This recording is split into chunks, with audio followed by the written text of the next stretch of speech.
So Errol, it's been an absolute delight being with you for the last several days. I think we've got to know each other even more than with our remote chats. I want to take you back to the very beginning in terms of how this particular trip started, because the catalyst of this was an invitation from the Oxford Union to take part in that debate. When did that come about? About 2 months ago, I was asked if I would be prepared to debate at Oxford Union. So I said, yes, fine, I'll do it. And they've had a rich history of prime ministers and influential figures and so on and so forth. And the motion which you had for this particular one, I brought the motion card with us here, was "This House believes Africa must evict its colonial masters." Which is an interesting premise because they start on that sort of basis. You very kindly invited me. I was delighted to be there with you. Yeah. Talk to me about your experience. Well, the topic was, I think there's probably a Latin term for it. You know, it was a pointless topic because there are no colonial masters in Africa, and certainly they haven't been for a very, very long time. The colonial masters we knew were the British, and then before them, the Dutch in our part of the world, in South Africa. And further up in Africa, it was the French, the Belgians, I imagine, and also, again, the British, Germans, and, I imagine if you go right to the top of the Romans, 2,000 years ago. There are none. So it was a topic that seemed to have no starting point. However, they started on the opposition, or rather the people who were for the proposition, started on the basis that all white people are racists. Yes, they said that a few times, didn't they? Yes.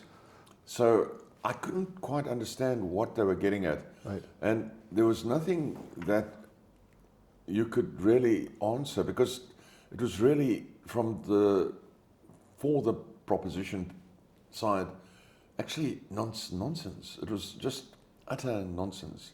And they went on and on and on and droned on and on and on. And a lot of it made a person feel quite uncomfortable because it wasn't, it was like a sort of rally, of people, I don't know, of some sort of peculiar church or something, or peculiar political or church or something like that, Yes. And so being on the sort of opposition to that made you feel whether you shouldn't perhaps sort of sneak out, So I'll be back shortly. Yes, exactly. You run to the airport. It's going to be good. So I didn't do that, but I had my preparation. I'd made a preparation. My opening point was that the whole proposition is pointless. There's no point to this proposition, and I had a lot of things to say, but I just felt, well, there's just not really much point. It was like being in a church of happy clappers or something, and then sort of coming up with, deep philosophical points or something to a bunch of people who are all clapping and going woo woo woo, So it sort of made no sense at all. So I just cut my little speech short, pointing out to them that they may be referring to the 10% of the South African population, which consists of whites and what we call the mixed race people, the coloureds and the Indians, that account for about 10% of South Africa's population. Right. But it is that 10% that employs the entire population of South Africa. Right. So it's not that 10% employs some of the rest of the population or a fair amount of the rest of the population. Yes. It employs the entire, outside of government, the entire rest of the population of South Africa is employed by that 10% of people. Right. Also, that 10% of people are the farmers, the Dutch farmers, who have raised farming to a level greater than they ever knew in Europe. Mm-hmm. So, with the extensive lands we've got there. And so, they produce food which is extremely high quality, nothing like GM or anything like Yes. that, and much of it, and very inexpensive food. So we pay for food in South Africa, at least somewhat like a tenth of what you pay in the UK. Right. It's hard to believe. It is incredible, isn't it? Well, I heard on the TV this morning that sirloin here is £50. I don't know if it's a kilo or a pound. There you go. You should eat Kobe beef. That's even more. But yes, Anyway, it's £50. Yes, it's a lot. A pound or something. Yeah. In South Africa, it's £5. Oh, is that right? Yeah, £5. Well, actually, yes, it's probably £5. Right. Probably less, actually. Yes. So, and then it's better quality. Yes. In South Africa, Yeah. better quality. So the result of that has been that I don't like talking colour, but let's say the black population, Yes. which in 1910 numbered about 800,000 people, black people in South Africa, by 2010 had become 58 million. Right. So the increase was exponential in population. So they proliferated under whatever government it was, as it happens, whatever it was, they proliferated. And the whites, coloureds and Indians, on the other hand, numbered about 400,000 Yes. in 1910, but by 2010 were only about 6 million, and whites probably only about 4 million. Yes. So, more linear, in terms of increase in numbers. Yes. And it's interesting, as you say, we listened, I think you made just basically set out the facts. And a lot of people were not necessarily taking them on board. I think people came along with their own prejudices. They weren't in sort of weighing up the pros and cons of the motion. I don't think there was much of a neuron in the entire case. A brain neuron. Yes. I couldn't really, apart from the fantastic venue. Yeah, so wasn't it glorious? I loved it. Yeah. What a venue. Apart from the venue, I couldn't help but think, this can't be happening to Oxford. Yeah. This can't be happening. Because you'd think people would approach a debate with an open mind. Isn't that the idea? Well, that of course. No, not necessarily. They could come there with their prejudices, ideas or whatever. It doesn't have to be prejudices. But they could come there with their own minds. I might go with my own mind, Yes. my own ideas. But you listen carefully, or you give each side a chance, or Yes. listen to the various ideas. You don't stomp your feet and shout and scream and so forth when anybody says something that's not quite to your liking. Yes. well, I was very tempted to stand up and say... I saw you. I was tempted to stand up and say, I bet there's not a single person here who's come in with an open mind. Well, no, you don't have. They don't have to come in with an open mind. But there's not a single person here who seems to behave in a way you might expect them to behave. Right, courteous to the other person. Yeah, Is that right? Or to come to learn anything. Yes. Or to perhaps assess, whether something is being mentioned that they don't know about, Yes. or something like that. But no, it was a rally, a rabble, like Yes. like a lynch mob. But it did. Did you feel uncomfortable? Yes, very. Yes, I actually I haven't felt like that for a long time. Maybe the last time I felt like that was when I had to give a speech once when I was still a student at university. So Right. we're talking about the last time I felt like that was in the 60s. Is that right? Good heavens. And what was that occasion? On that occasion, oddly enough, it's an interesting thing. When you graduate as an engineer in that university, you have to you have to study psychology and industrial psychology. Yes.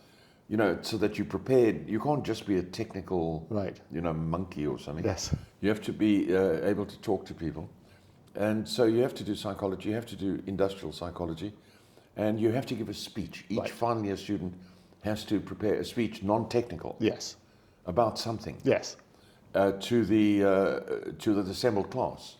And on my time, I decided, because I've always been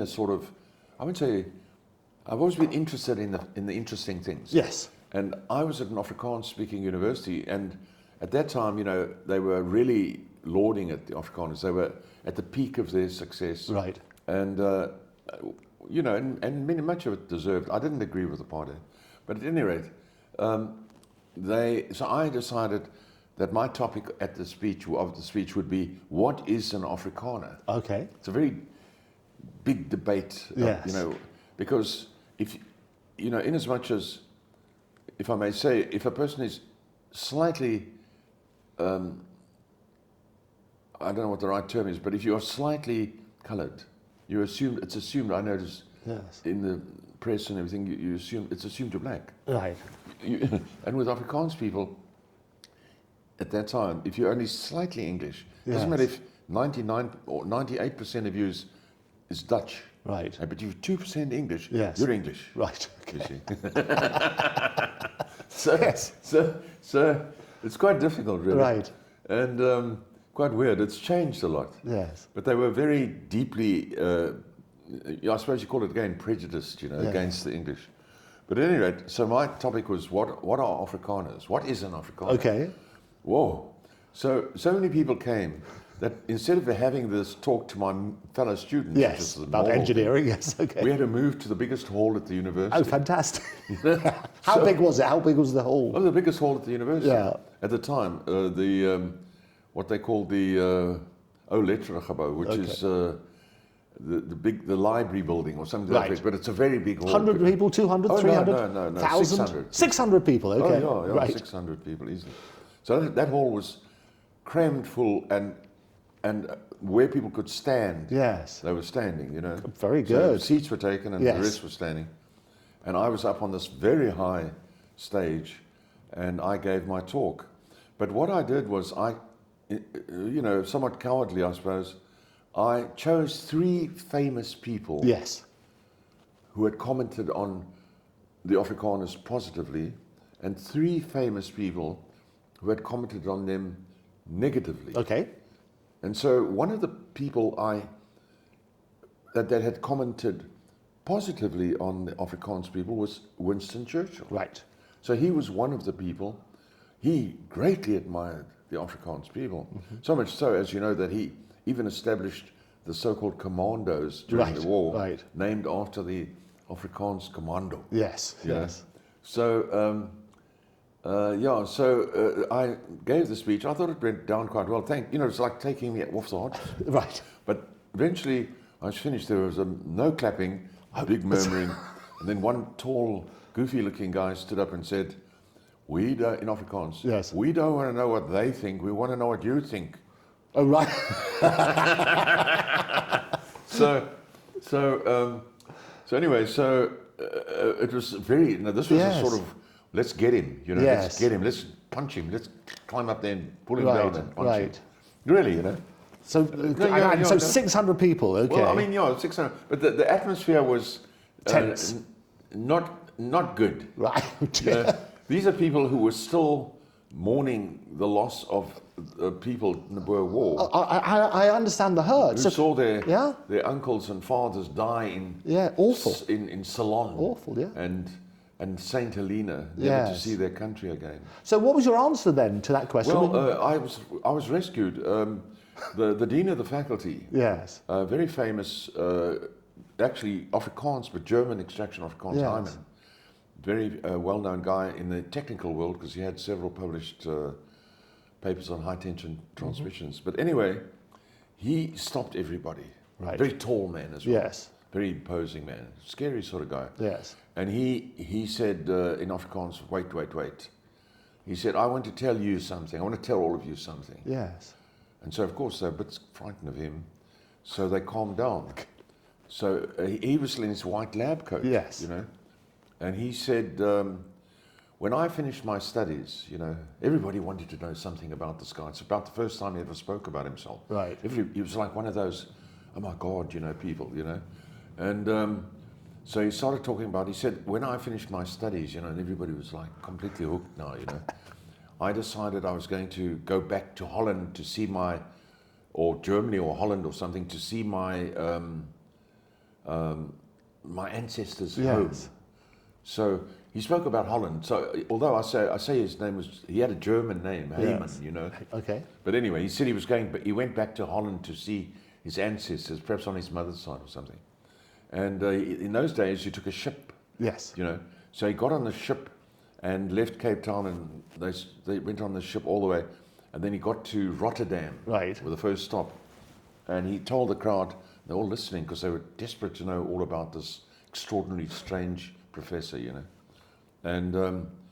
And he said, I got off the boat, and then I went down into the town of Rotterdam. I spent 3 days there. And he said, it was the worst 3 days of my life. Is that right? He said, I didn't understand these people. I didn't know, the food they ate made me sick. Oh no. Yes. He said, I couldn't wait to get back on the boat. Right. And the next stop was more or less, unfortunately, Southampton. Yes. So the ship went on to Southampton, and there he was not too keen, you know. But he got off the boat anyway, he said. And he spent the next 3 days, the best 3 days of my life. He said, these people were just like me. They ate what I ate. Ah, there you They go. spoke like I spoke. Yes. And I had a wonderful time. And so the lesson that I'm trying to give you is you have to do a little more, you know, sort of be a little more, think a little more Yes. about what our background is, where we've learned, who we are really comfortable with. In fact, everybody was very happy with that. Yes. They're all smiling, you know. Good. You know, he's right. The English are not that bad. You know, if you boil it down. Yes, boil it down. I mean, they also eat roast potatoes. There you go. Roast beef. Roast beef at a highly inflated price compared to South well, Africa. in those days, very It's cheap. about the same, yes. But no, that was the thing. He calmed everybody down. Everybody was Good. very happy, very happy. And I think that's the point, isn't it? Because if people, that's why you talk about an open mind, if people approach it and say, actually, let's hear all sides. I turn around and say, get all the evidence from all sides and separate facts from opinion. Yes. Because then you can make an informed decision. Yes. And we live in such a toxic world at the moment, where there's all about negativity. Well, yes, it's not so much. Well, you know, they tried at Oxford Union. You might say they tried. Everybody was afterwards. It was photos all. Oh, they loved you. You were absolutely selfies they here. were all the very people that were stamping Yes. their boots at me. Yes. And such like were all clinging to me. You know, if it was woman, it was four at a time. You know, and it was the most vociferous Yes. guy about that he wants and he's going to do in the Caucasians. He's going to Yes. do them in. Yes. He's the first one who came and rushed over to me and said, picture. Yes, a bit worrying when he rushed over to you. Say, it was worrying when he's going to do in the Caucasian and rushes over to you. You must have been a bit worried. No, I wasn't worried. No, I tell you what, I didn't have time. Yes. He came over so quickly. Yes. He was quite a big chap. Yes. He's Oh, actually I bigger than remember, me. yes. He's about your size. Yes. And he came over to me. Yes. You know, quite fast, pushing his way squarely through the crowd, yes, not sideways. absolutely. Pushing his way through the crowd. Immediately the thing ended. Put his arm around and said, "Can I have my photo with you?" Which was kind of weird. And not weird. I mean, I was relieved, obviously, Yes. you know, to see that, you know, at the end of the day, they were just venting. Well, I think but they're venting with a predictable pattern. In the same way as they pick that motion, it's rather like the motion, as you say, that this house believes Africa must evict its colonial masters. As you say, the motion is flawed. It's like, when did you stop beating your wife? You know, Yes. If you never No, beat asking your somebody wife, that, yes. I never beat my wife. No, exactly. What are you talking about? Exactly. No, but And that's what you were it's like- saying. It's like, when did you stop beating your wife? And Yes. as we go on, I'd like to move on now, before you've had a chance to say anything. Exactly. You know? No. But look, I certainly thought it was okay doing it. Yes. It was interesting. It's Why a did you phase do it? at the Why did you do university. it? Well, I mean, they asked me. I mean, Yeah. first of all, I mean, Oxford to me is, ooh, Oxford. You know, Fantastic. People say, oh, I went to Oxford. Ooh, you know, don't tell them where I went. Yes. Better keep quiet. You know, I might have gone to Durham. Ah, yes. Thank you. Yes, absolutely.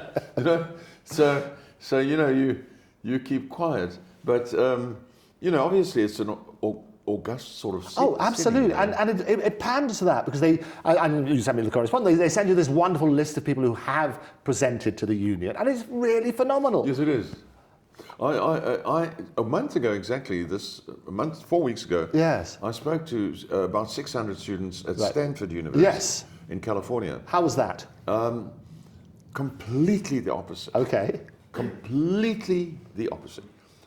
Beautiful hall. All right, admittedly, you can't compare Yes. the ancient hall that we were in with a new modern Yes. building in Yeah. Stanford. But a very nice hall, very beautiful seating arrangements for Yes. everybody. An incredibly well-dressed crowd. The women, even the Stanford men afterwards, a lot of them, the young men were saying to me, "What do you think of our girls? Aren't our girls wonderful?" And I said, "Yes, they are." So all these girls at this event, of all, mixed, if you want to talk race, mixed Yes, race. right. Not maybe 50%, maybe you could say white people. Yes. The rest not. And a lot of Chinese people, a lot of people from all around the place, Indian people, Right. and so on. And Iranian people and so on. And but extremely well dressed. Right. For this event. Everybody's very well dressed. Yes. And when I say, I don't mean the men didn't wear ties, but they were maybe golf smart, Yes, or yes, something yeah. like that. But the girls would dressed to something impress. good. Yes. And I've got photos. Yes, you sent me some. Absolutely I saw them. Yeah. I prepared a speech for that, and I never got around to the speech. It was just actually, you see, the people there don't really know anything about South Africa. Right. They really know almost nothing. Yes. They know as much about South Africa, even though they're postgraduate students and so on, as you know about South Caledonia. Right. Okay. Yes. You know about South Caledonia. Well, as much as I know about South Africa, absolutely similar. Well, thing. South Caledonia is a province of France, Right. in the South Pacific. There you go. Nobody knows about There it. you go. Yeah. So anyway, so I decided to give a short talk on against Doge, Right. against DOGE. Yes. In other words, it was such a short talk that as a student, Yes. I managed to get a job before I went to university in the government. Right. Although I had no qualifications. Right. All I ever did was make tea. Yes. And I got paid. But without that job, I wouldn't have been able to. Elon would never have existed. I Yeah, would have had to right. go to some technical institute for apprentices or something, Right. far away. But because I had that job, which was a complete waste of government money to pay me, Yes. what I got at that time, very small salary, but it was enough for me to live on, and so on. It was a waste of government money. So therefore, sometimes you can waste government money, and it's for a good reason. Yes. But I never got around to that. Right. The moment I sat down, there were two moderators. Right. Moderators, I think they call them. One on each side. I think that's what you call them. Okay. Is that what you call Well, I don't know. You're having two of them. Who moderates two, the one on each moderators? side. Yes. Okay. them? And quite different people as well. Yes. Different sort of people.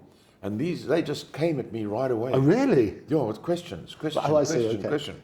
And I was like, this one, that one, this one, that one. Yes. And, the crowd was very, the smiles were terrific. Oh, good. And so it really went well.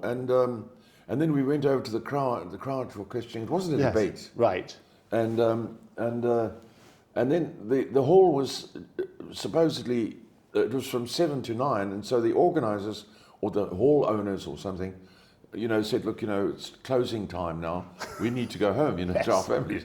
And so the crowd was still very keen to carry on. So we left the hall and went to the parking lot. Right. So the entire crowd came to the parking Yeah, lot. you sent me pictures from the parking lot as well. They were still following you, weren't you? Yeah, Like, the whole crowd came Yeah. out to the parking lot. The whole crowd. and you spoke to them in there? Yes, we continued. It wasn't as easy because we were all standing and that. Of course. But it also enabled them one by one to get photos Yes. and ask questions. But the questions just never stopped. Yes. What is the lesson they need to know the most in Yes. life? And what was your answer to that? Well, I said, I think I said, I did say to the one, if you find the right girl, don't do something that will make you lose her. Okay. Is that which good? what That's a happened to life me in my lesson. life. Is that- And so I had the right girl, yes. May, Yes. and I, sort of did something that made me lose her, which is stupid. But at any rate, but I also gave them other answers like, there's no need to have any bad friends. Yes. You know, make sure you're on good terms with everybody, especially your brothers and sisters. Right. And things like that. Not great philosophy, but anyway. Oh, no, it's good philosophy. Well, you gave advice, talking to that, you gave advice to the Oxford students. Do you remember what you said to them? You said, read books, is what you... Yes, yes. So it was, they asked me, what do I recommend to the students that were in that hall? Yes. My Just 10 seconds, because I them- think this may have stopped. No, it's fine. Is it? And that one may have stopped? Making funny noises? What it does, after 5 minutes, it will just, the screensaver comes Oh, on. very good. So There you when go. every 5 minutes you'll see me touch the screen. Perfect. There we go. Sorry, Errol was making interesting noises. No, it's me, my phone that's doing. Oh, it's your phone, is it? Yeah, Okay, I'm no, just that's all right. We like this. Yeah, so we're talking about the advice you gave them, and the advice you said to them is They read asked me books. what advice do you give the students of Oxford. I said, Yes. Read some books. Yes. A bit of a rude answer. No.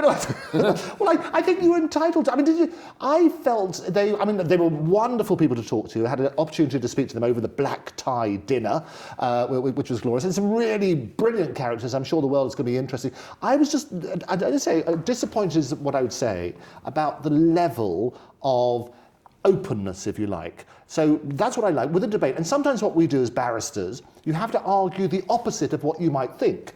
So it would have been really interesting. And the audience, it's true to say, people should not be afraid of saying the facts because they see it on the video. I think the audience were 90%, is that probably about right? Probably about 10% Caucasian and 90% other? Yes, but Non-Caucasian. I want to get the I'd say determination the right. other was a very, very mixed bunch. Yes. From Indians, Yeah. Iranians, people of all, Yes. which was good. It's just to Nothing say, wrong with that. and this is what people are so And worried those about. type- those- A lot of those sort of people came to me and said, "Thank you so much for what you Yes. said." Oh, absolutely. And people are scared when people dance around how we classify people. Even when you use the word coloured, Yes, people apparently went, I shouldn't have used that. no, but you can explain it. And I think that what's important about this, the way we solve a lot of the world's issues is by understanding. And you meant no offence by it. No. And it was a discrimination. Do you want to clarify what you mean by coloured? Well, in South Africa, and in the books written in the 19th century, you know, by, I don't know, Mark Twain and all those sort of people, the coloured was generally the black man, you know. But in South Africa, the coloured is a translation from the Afrikaans kleerling, Okay. which is someone who is mixed race. You actually have that in South America. They call them the mestizos, Okay. the mixed people, mestizos, Yes. in the Spanish language, and meaning you're half European, half American Indian, Yes. or in our case in South Africa. But many of our coloured people are actually from Malaysia. Right. They're not, or Dutch Indonesia rather, should I say. They are not African. So a large proportion of our coloured people are not African at all. Right. No African at all. They are people that have the features of, you know, more like the Indian people, you know. And but they are the descendants of people that were brought to the country, to South Africa, by the Dutch, when the Dutch East India Company ran. It was a privately run company that ran, and a company that actually brought people to South Africa originally about 400 years ago to set up a victualling station. Right. And the interesting thing about that was that it was a private company that hired the best employees they could get to come and do this work in the Cape. They weren't citizens of some kingdom. You follow? Yes. And so for the first time in history, for a long time at any rate, you had people suddenly thrust into a world in South Africa, something that I think about, where they no longer had to worry about their class, their position in relation to the monarchy, and so forth. And so the first class of what we would call today maybe Americans, people who think outside of the box when it comes to class distinction and things like that, were born that group were born, let's say, in South Africa. Yes. Because within 25 years, they had been there for 25 years working for a private company whose only interest is, as always with a private company, how well did you do your job? Right. Not anything else, or who you are, or what your social rank is, or anything like that. So these people, 25 years on from the first landings, were independent of anything that was of the rest of the world. Right. So that I feel that, and I saw that even with my mother, who came from Britain. She was born in Liverpool. Yes. Every time when I was a child, the Queen came on the TV. Yes. She would say, "Ooh, Stand up." Sit up. Oh, right. Yes. Sit up and keep quiet." Yes. And that sort of thing is totally foreign to Americans, and certainly before that, it was already foreign to the South African Dutch people. Right. Yeah, it's a very interesting thing to think Oh, about. and it is. We've shifted, if you like. Very independent. And it is extraordinary, isn't it? Seeing the shift. If one of the hottest topics at the moment is race. Yes. And people turn around. They're ashamed. Although they're ashamed to say things about language. They were so worried, and fear is crippling a lot of people in their conversations. You've never been scared of talking. But what I love about it, though, Errol, is that everything comes from a good heart. Yeah. And I always say it should be about intention. Rather, so if you intend the words to be mean, then let's look at that intention. Well, what is, from looking at it from, say, my point of view as a South African, and my family goes back to the 1690s. Yes. So that's quite a way back. That's the Huguenots.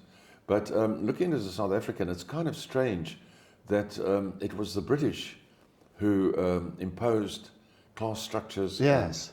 And who is who and what is what for quite a long time, for about at least a large portion of the 18th century, and, Right. and all of the 19th century, and a great deal of the 20th century. So it was the British, and to a certain extent, the British took over from the Dutch, who imposed this system. Yes. For example, people of so-called colour were not allowed into Holland Right. up until 1920. Okay. So the Dutch changed their constitution, their laws or something, in 1920 to allow people of colour to enter Holland. No one was allowed into Holland of colour. Yes. And so it was the British that imposed the systems to a large extent, and not only them. I mean, throughout Africa, the French, the Belgians. So what was you could call a sort of apartheid or something was right through Africa. Right. And South Africa was probably the last place to sit with the whole situation. And it's a difficult problem. It's not as easy problem. Well, it's partly a difficult problem because people are so scared of discussing it properly. Yeah. And the reason we should have a platform where everybody can listen, everybody can air their views, get rid of the misconception, that's the only way you're going to solve things.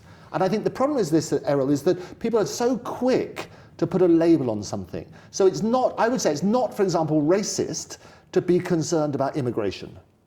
No, of course not. I mean, no, of course not. So this proposition was, let's call a spade a spade, should the white people who went to Africa be turned out, Yes. or evicted? You might then say, well, should the black people that have come to England be evicted? Yes. You see? And they're looking for the clickbait. The problem is we live. It's, I've been trying to look at this debate of the other night. It certainly stressed me. Yeah, I know. And what happened was when I got back that night, something that's very. I'm lucky enough to be fairly strong and healthy at my age, and I woke up the next morning with my pillow covered in bright red blood. Oh, really? Yes, and it was obviously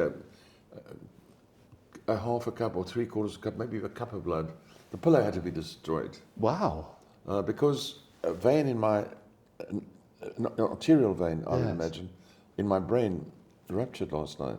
Oh my goodness. And it came out of my nose in the bed last night. That was what happened following. Through the stress? Yes, I would say so. Yeah. Did you see a doctor?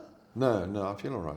Has that happened to you before? No, never happened. The only time I've ever seen that happen was my grandfather when I was about 10 years of age. Right. My grandfather, on one occasion, it happened to him in a restaurant. But that's the only time I've ever seen that. And I'll never forget that.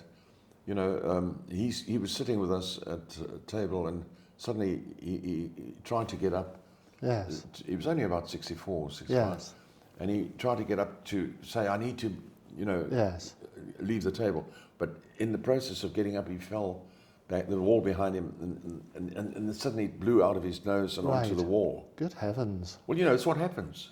You know, so he was all right. He did. Well, He went on for another 10 years. Well, 10 years. You're going to go on for much longer than that about longevity. But it's worrying, though, that the stress that they put you under, because you're always very eloquent. We understand exactly your point. Well, obviously put me under stress. And it's concerning, isn't it? So as I say, the intelligent people there, there's some of the best brains in the world are supposed to go there, very charming over dinner. But to put somebody else under that sort of stress is wrong. Their talk was very inflammatory and hate speech. Yes. Total hate speech. You know? I mean, it was... Which you wouldn't get away with it being the other way round. To say... and that was the phrase, we mentioned this, all white people are racist. That's what they said. Yes, but on and on and on. Yes. On and on, but not much more firmly than what you just said. Yes. More, let's get him. Let's all go and get him. It was a limit. Well, yes. So you sit there. So much so, I remember you sitting a few seats. I was coming away from me. Yes, yeah. I saw you jumping up a few times. Yes. You're a huge guy, saying, "Hey, this is not right." No, but it wasn't right. And I don't that think, was you. It was. Because I probably was you and me both, and that was it against the mob. And they just, I really. You know, you're a big champion, yes. but they just ignored you. I know it weren't quite right too. I mean, that's understandable. You did get up a couple No, absolutely. Sort of almost, hey, you've got to stop this. It should be a point of order. And as I say, we debate all the time. That's what you do as barristers. But you don't put the opposite screaming and that was yelling horrible. Who yes. the hell? I heard you because nobody else heard you. No, exactly. But they weren't going to listen on that sort of basis. That was interesting. Exactly that sort of thing. And I think what happens here, and this is the objective, the way we're going to solve the world is to encourage conversations. Jaw, not war, as they famously say. Yeah. And we're living in a world where we're talking about clickbait. And it's P.T. Barnum who turned around and say, if you want to draw a crowd, start a fight. So they know. Yes. But at the end of the... but what I was going to say a moment ago... Yes. After the debate... It couldn't have been better. It was lovely, wasn't it? You know, it couldn't have been better. Yes. The place was just oozing with love and friendship. Yes. From one side to the other. Yeah. Because they're used to it. Didn't you see it? Yeah, absolutely. So it's rather like a stage theatrics. We talk about this on it was the like world. Something staged. Yes, it was totally stage theatrics. Everybody's going to come with their prepared speeches, and some very eloquent speakers, some of whom, without being funny about it, whether it was the acoustics or whatever, I couldn't quite hear. Is that fair? Not only that, as they spoke, the people would stomp their feet and scream, yes. I was like, I'm sure they would do a sound effect without the language. I don't even know what... I don't think they could have heard what he was saying. No, there were some... They just liked the fact that he was waving his arms around. Yes. Or something like that, you know. and the one who stuck him on, we will show them, you know. I mean, and then the crowd going mad, you know, and you're sort of thinking, I think while they're doing this, I'll just go under the chair. You did it once. Sneak out of here. You did it one stage. Do I want to do this instead of you? You think afterwards they're going to say to you when they try to tend to your wounds later on. Yes. Why didn't you think of escaping? Yes. Well, I didn't, you know. Well, no, but I am concerned. It's the first time afterwards, it was. I mean, the very people it was lovely. who had made all these incredibly horrible insults and such like. But it's how you deal with stress. I'm concerned about this blood thing. You should get yourself checked out. But I'm concerned that the stress was so great that it gave you a hemorrhage or whatever it is. That's not good. It definitely gave me a hemorrhage. Something, because it came out my nose onto the pillow, but deep red, bright red blood. So it's arterial. Right. And from the brain. And Yeah, so it's just one of those things. You just don't put yourself in a situation like that No. again. It's called, other people, sometimes people in a situation like that get a heart attack as well. we bring you here. Or if they're lucky enough, they just faint. Well, and this is the problem, because at the moment we're living in, it's a dangerous world we live in, Yes. where people want to make a name for themselves by attacking somebody in the public eye. Yeah. What do you do? I mean, we talked about this with Elon as well, and the security concerns. Yes, I was very concerned about security. Yeah. Because the same day that this took place, Yes. I had an interview with Talk Radio the other day, Talk TV, Yes. and they asked me about a situation in which I had been attacked on a farm in South Africa. And you and I have spoken about that Yes. beforehand, yes. And then in that attack by about 8 armed men, who immediately attempted to shoot me and my daughter, who was 6 years old.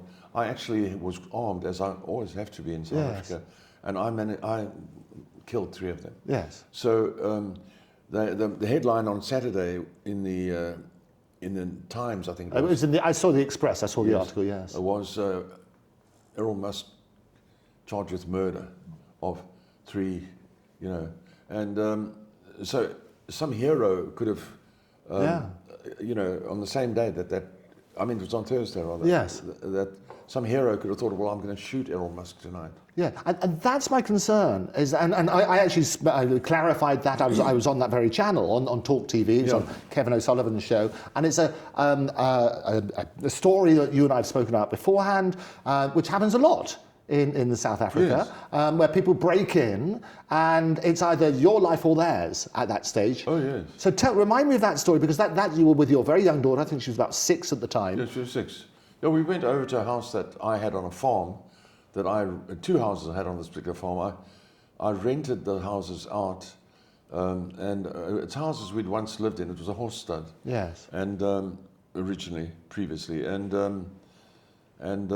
I went over at about 5 o'clock one evening, and from Pretoria to this place, which was outside in the country, and when I got there, the painters were just finishing off.